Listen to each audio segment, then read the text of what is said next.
Sacsayhuaman is famous for its megalithic walls and impossible engineering. But the biggest secret of the Inca Empire isn't what's standing above ground. It's what's buried beneath it. Using advanced radar, archaeologists have finally confirmed the existence of something monumental. Let's dive into the hidden secrets of Peru. The labyrinth. Beneath the labyrinth. Beneath the walls. The walls. Guided by references left by early Jesuit chroniclers, researchers have confirmed the existence of a large Inca tunnel network beneath the city of Cusco. The underground system is known as the Chincana.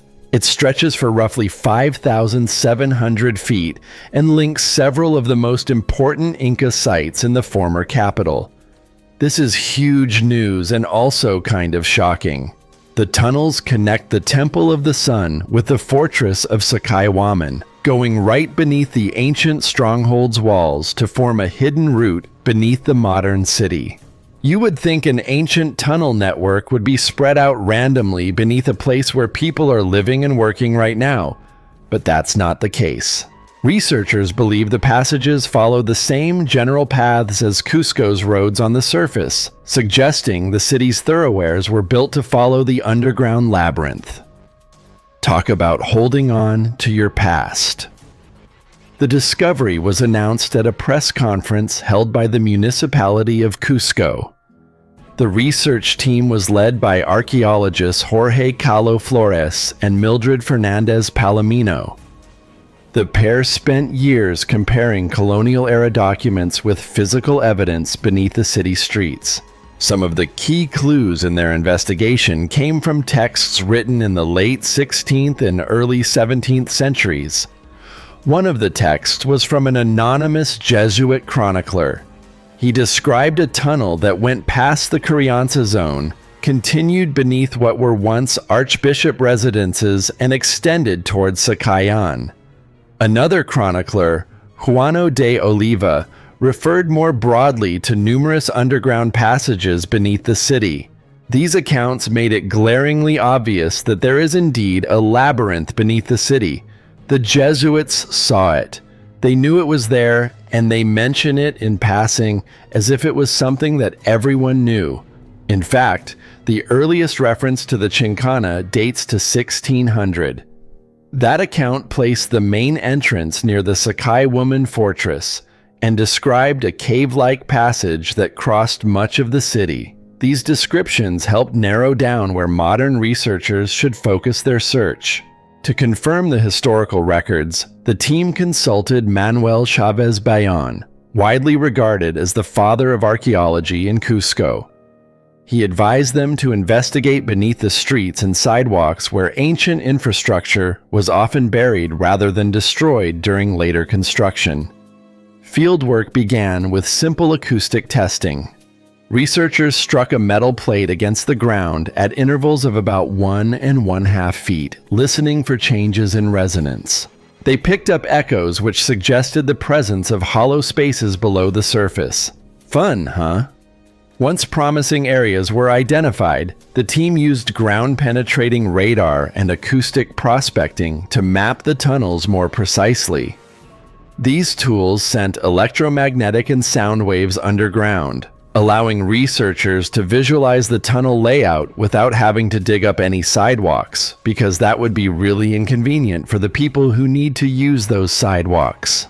The data revealed a substantial stone-lined passage running between Chicancha and Sacsayhuaman.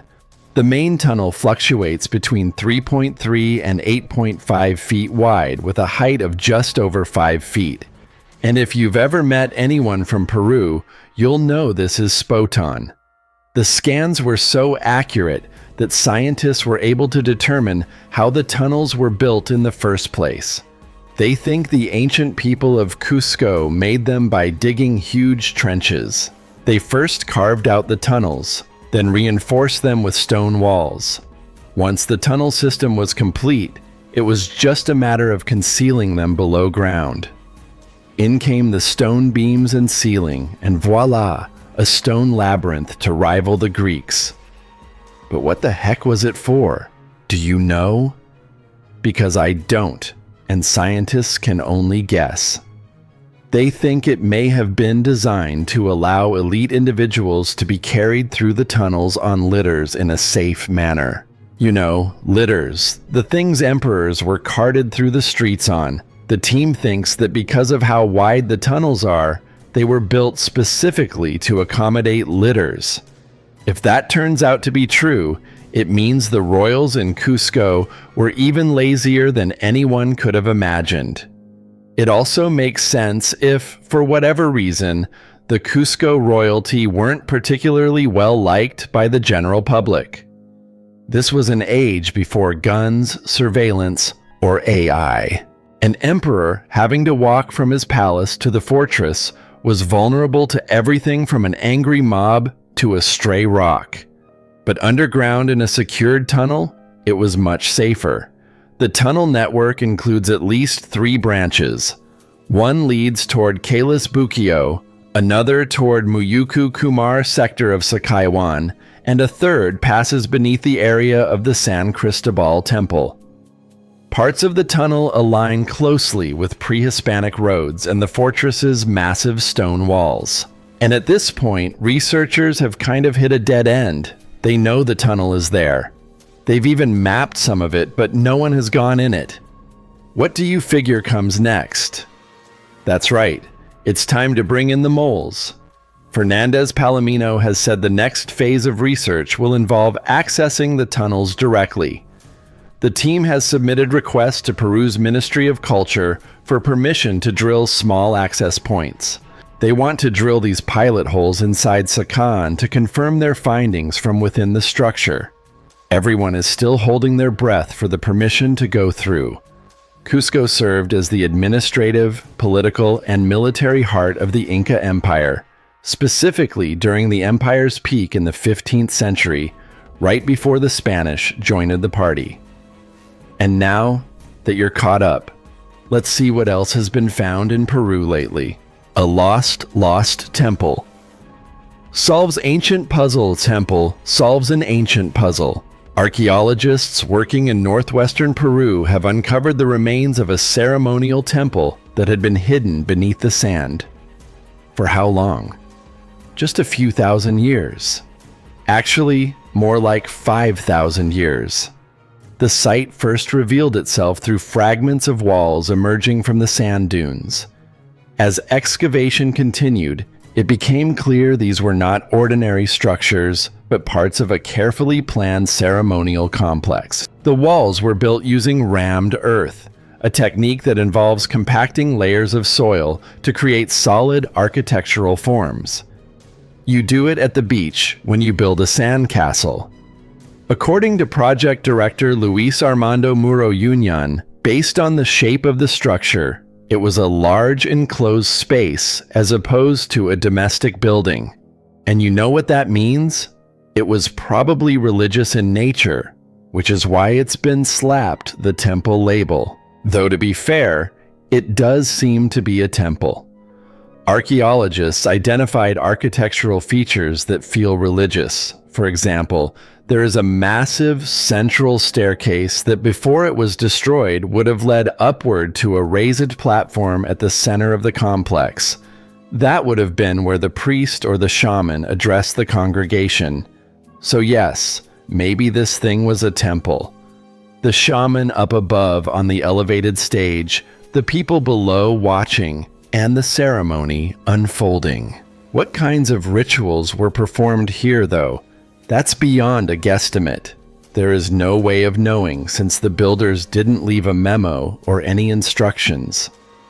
Decorative elements within the ruins do support the temple theory.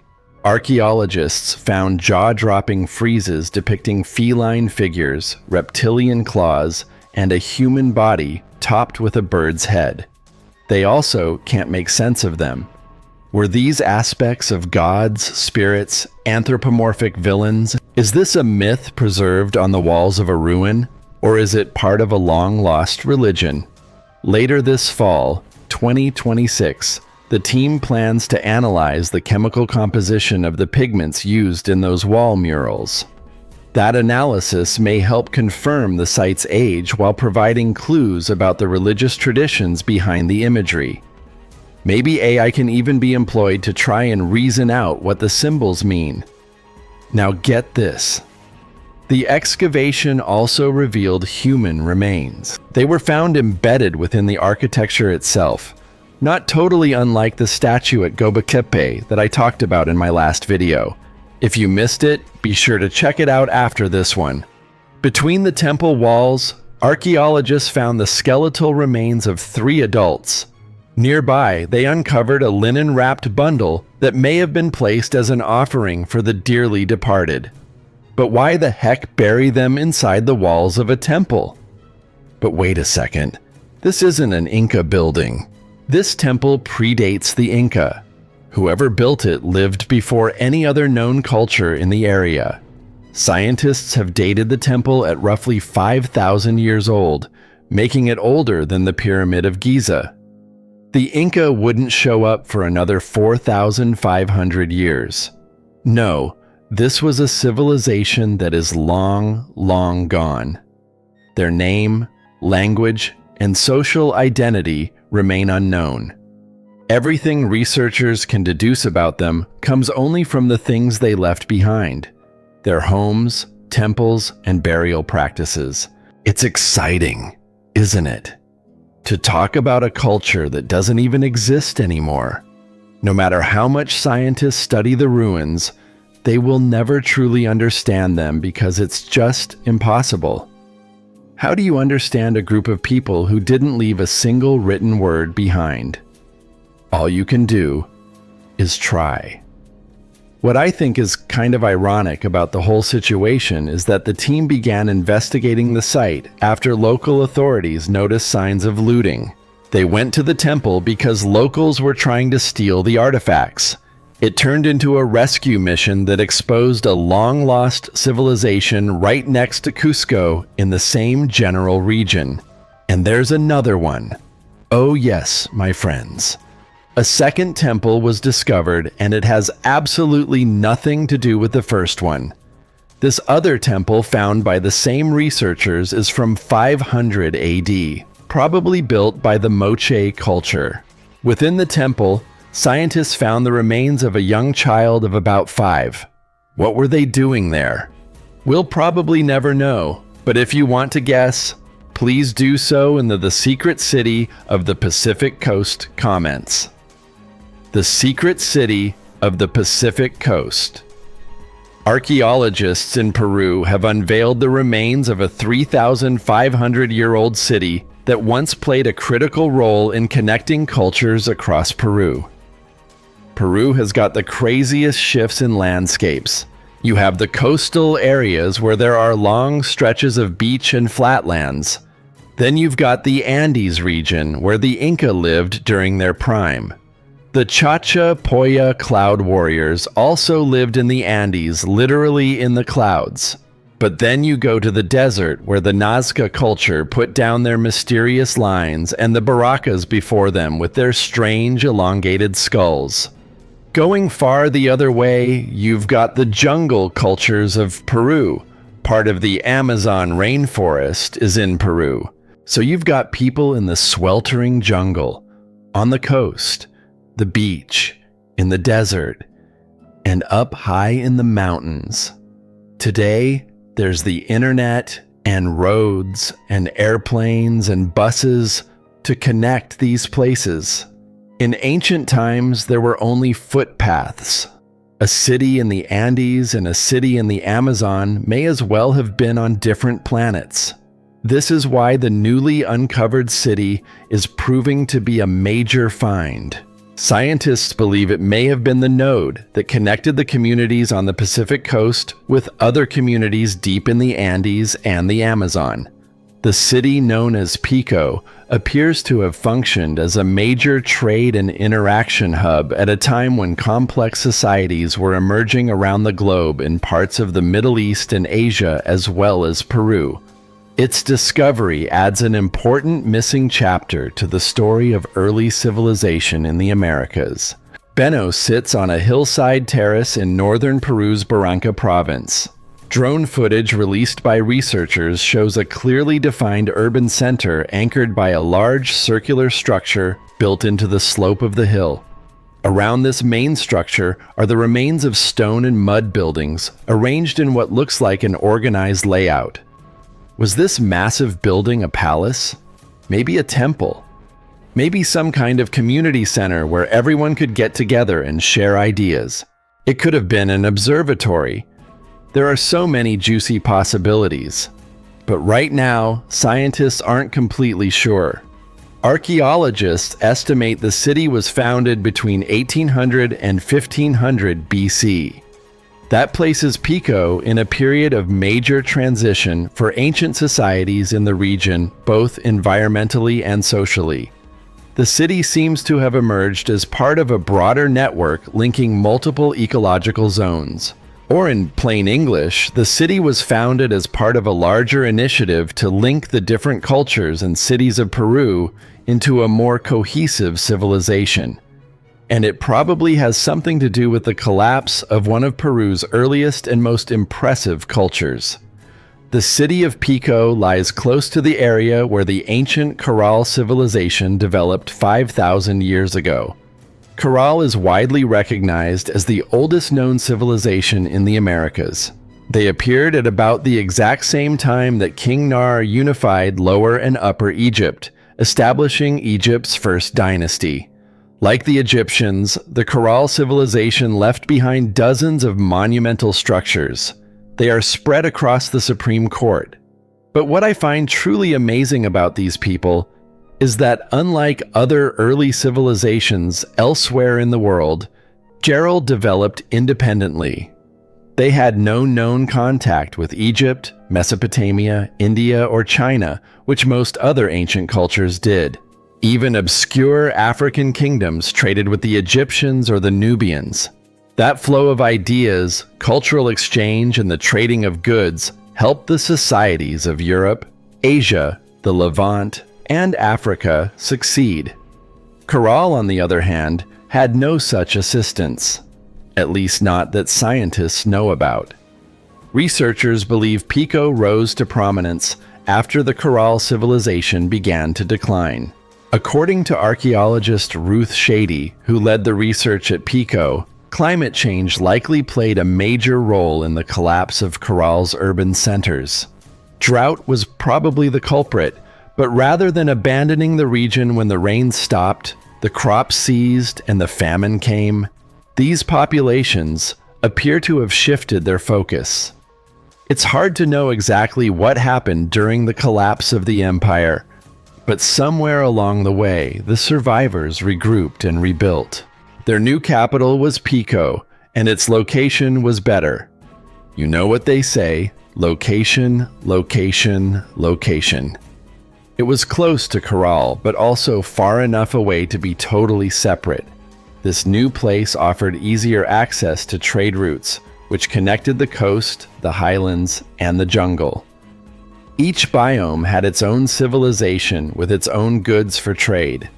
The strategic positioning would have made Pico the ideal place for folks from all of those different regions to meet, trade, and hang out. Archaeologist Marco Machu of Peru's Ministry of Culture describes Pico as a continuation of Corral society rather than a clean break from it.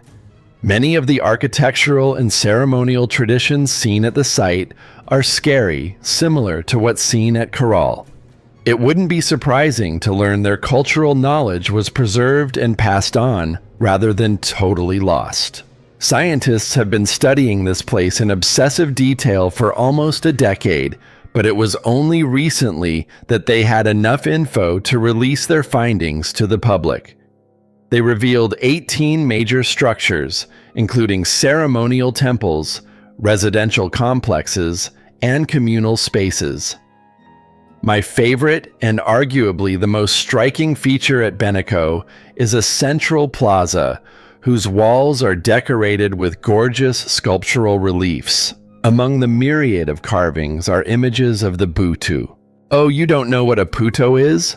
Don't worry, I'll fill you in. It is a conch shell trumpet known for producing sounds that travel long distances. The ancient Andeans took a shell, decorated it, and used it as a musical instrument. The fact that putas are carved all over the central plaza makes me feel like it could have been for concerts, or at least ceremonies that involve music. The pudutu was used as a musical instrument, so it's totally plausible. Peru is already known as one of the world's richest regions for ancient archaeology. They really don't need more lost cities to overwhelm researchers who have come out and said that Peru has so many sites they don't have time to study them all. What makes Beno so important in a nation of already important places is how clearly it demonstrates continuity. It shows that rather than collapsing into chaos after an environmental disaster, ancient societies in the region reorganized and found new ways to thrive. The city stands as evidence of the resilience and adaptation of the Peruvian people. Viva Silver and Stars, near Cusco, Peru. Silver and Stars near Cusco. Archaeologists working in southern Peru have uncovered an unusually dense pre-Hispanic site near Cusco, bringing together evidence of elite life, large-scale religious architecture, and astronomical observation all in one location. The discovery includes silver artifacts, massive stone walls, a monumental temple, and a structure believed to function as an observatory. How exactly it worked? Let's try to figure it out. The site is located at Espiritu Pampa, an area already known for its archaeological treasures. At the heart of the site is a large temple structure originally built by the Wadi culture, yet another powerful society that flourished in Peru in ancient times, though not as ancient as the Corral. The Wadi appeared in Peru around 600 AD and lasted a respectable 400 years, which may not sound like much, but keep in mind that this July 2026, the United States of America will be turning only 250 years old. The USA is practically a baby compared to some civilizations. Inside the temple, archaeologists found a remarkable collection of objects associated with high status.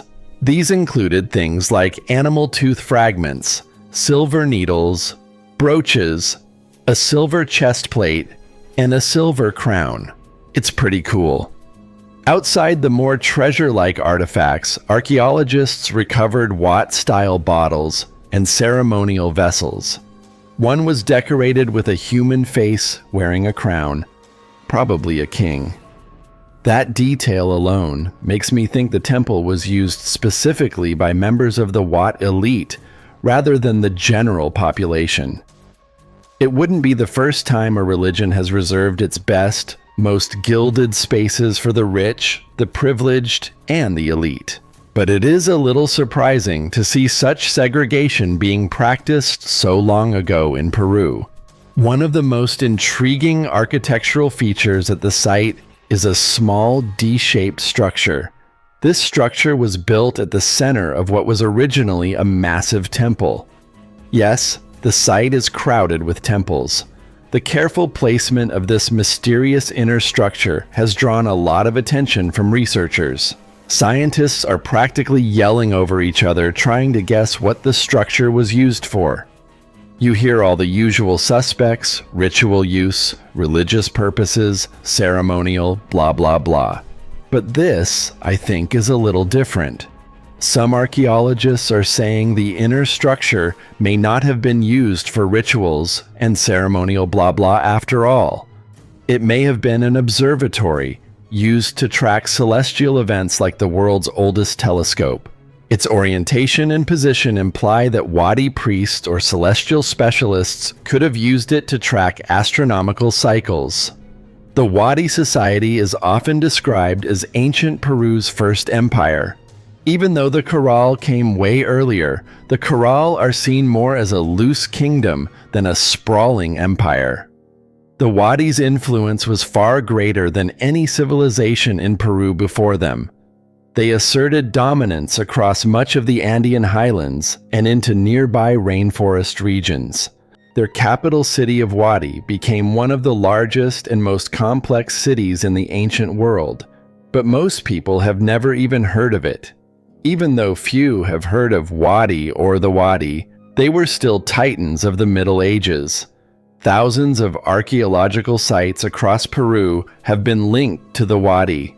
They are especially known for sophisticated urban planning and engineering, which is pretty obvious from this newly uncovered complex. One of their most impressive achievements was an advanced water management system.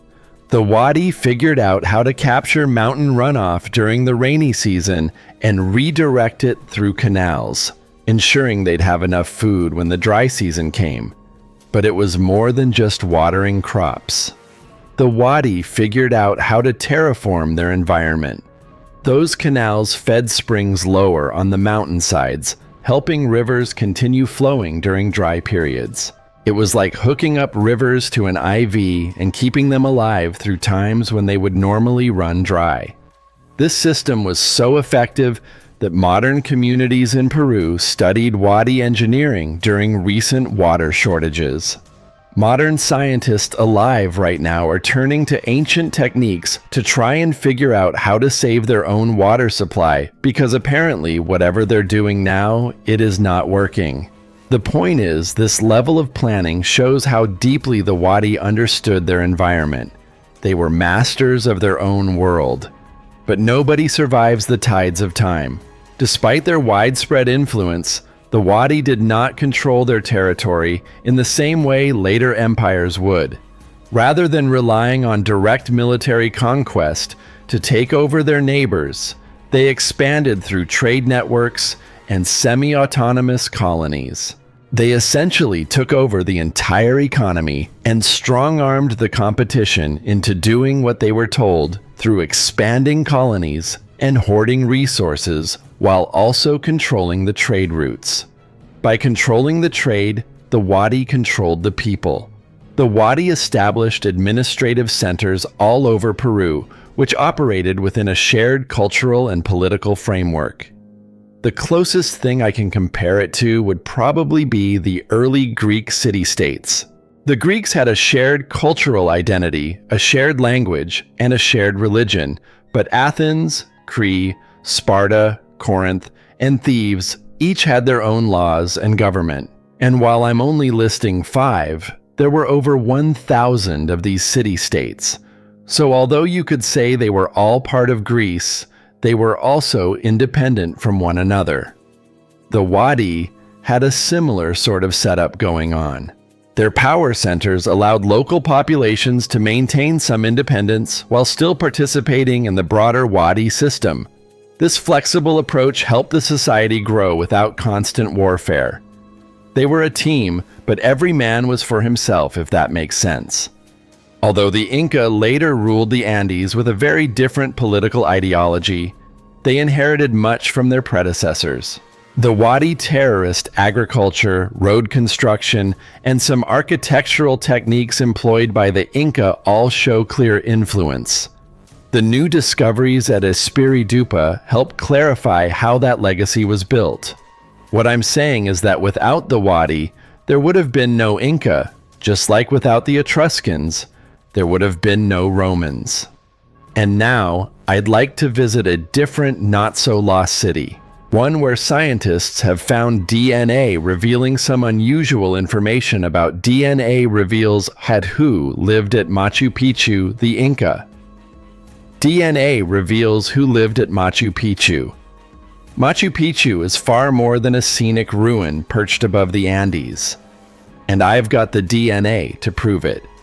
Built as part of a royal estate for the Inca Empire, it was a mini-city. People lived at Machu Picchu who took care of the grounds, maintained the architecture, dealt with the food, the water, and the business side of the empire. It was also where the elite members of society lived, or at least some of them. The ruins suggest that a team of dedicated workers kept the complex functioning year-round for the kings and princes and other fancy pants who lived in the grand palaces. One thing that has bugged researchers for years is that they have never been able to find out who those elites were. Obviously, they were the who's who of 1500 AD, but where did they come from? Machu Picchu is in the middle of nowhere. The elite who live there are presumed to have come from throughout the Inca Empire, sort of how like the Pope might come from Chicago, not Vatican City. It's the same deal with the workers who maintained the place. They were probably imported from all over the empire. That's what archaeologists have suspected for ages. However, they have never had biological evidence to confirm where the people at Machu Picchu came from. Now, as a new study published in Science Advances has attempted to solve the mystery by using ancient DNA. The study was carried out by an international team of scientists supported by the U.S. National Science Foundation. Researchers from Yale and other universities in Peru and the United States collaborated on the project. The research focused on individuals who were buried at Machu Picchu more than 500 years ago during the height of the Inca Empire. By analyzing their genetic material, researchers were able to trace where these dead folks came from. Because this was a public graveyard, the bones are thought to belong to workers and attendants, not the big cheeses. Researchers extracted and analyzed DNA from 34 individuals buried at Machu Picchu.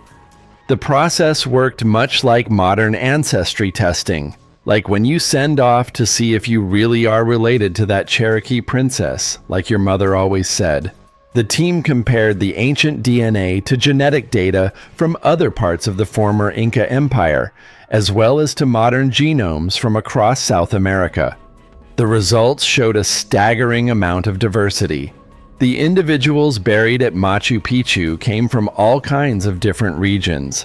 Some had genetic links to coastal areas, others to the highlands, and some to the Amazonian populations far from Cusco. Just as important was what the DNA didn't show. Very few of the individuals were closely related. There were almost no families at Machu Picchu, suggesting that people did not arrive as families or start families while working at the royal residence. Each one was brought to Machu Picchu as individuals. But why? What does that mean? It means the rumors of the Inca labor and relocation systems are true. Historians have had this idea that the Inca Empire used policies that moved people across vast distances to serve the state. They had a bureaucratic machine that could send someone from the jungle to the coast to work as a dirt farmer because that was the imperial directive. That seems to be what happened at Machu Picchu. People were plucked from their lives in random cities and shipped to the royal residence to work. But definitely not to Blaumer. Archaeologists already suspected this because of burial goods found at the graveyard in Machu Picchu. Artifacts found in the burials clearly came from a wide range of cultures. They were all Inca, but they are also very different, obviously coming from different regions. Knowing this and combining it with the DNA study, it becomes unavoidable that Machu Picchu had a highly mixed population. And they probably weren't there because they wanted to be. Sort of like the rest of us on a Monday morning shuffling into the office. According to the researchers, the study offers rare insight into the human cost of the Inca's imperial organization engine. The people buried at Machu Picchu probably never saw their families again, but that was part of the plan, wasn't it? There's something I need to mention, and it's pretty big. Scientists already know that the Inca employed barbaric systems that essentially enslaved their population. There was the mita system, which meant that every single citizen had to pay labor tax. They worked on bridges, mines, or in the army. They didn't call it slavery, though. They called it community obligation. There was also Yanacona, which was specifically for people serving the Inca elite. This was when people were taken from their families and sent to work in high government positions or for royalty. These people were considered servants, not slaves. And they were almost certainly the folks buried in the graveyard at Machu Picchu. Thanks for watching. Hope you learned something new today. Remember to subscribe if you haven't already, and I'll see you again soon for another trip through history. See you later. Bye.